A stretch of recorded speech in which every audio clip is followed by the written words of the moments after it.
Европската Унија не ги отфрли барањата на камионџиите, туку процесот за решение е во тек, вели претседателката на МАКАМ Транс Билјана Муратовска по објавите дека Европската комисија ги одбила предлозите од земјите од Западен Балкан за олеснување на престојот на возачите во Шенген.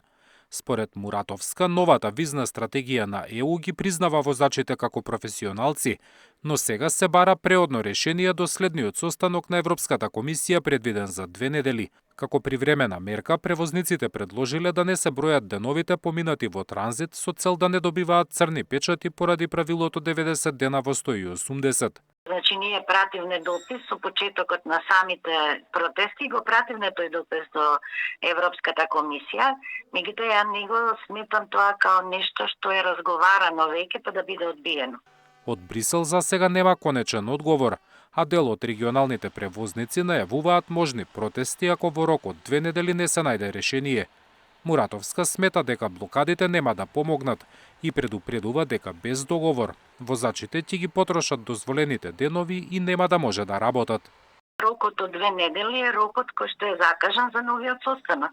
Ќе разговараме после тоа за било што кој ќе добиеме некој одговор. Значи, активните блокади нема да мора да се прават, бидејќи возачите ќе немаат слободни денови за да можат да возат. И тоа е исто блокада. Од Министерството за транспорт велат дека разговорите со европските институции се интензивни. Диалогот со Европската комисија е активен и сите можности се разгледуваат од страна на техничка работна група составена од сите ресорни министерства и представници на Европската комисија. Во следниот период разговорите продолжуваат со засилена динамика со цел наоѓање трајно решение кое е прифатливо за сите страни. Како министерство апелираме да не се потпаѓа на шпекулации и секако вид непроверени информации кои може да наштетат на диалогот, особено не на шпекулации од соседните држави.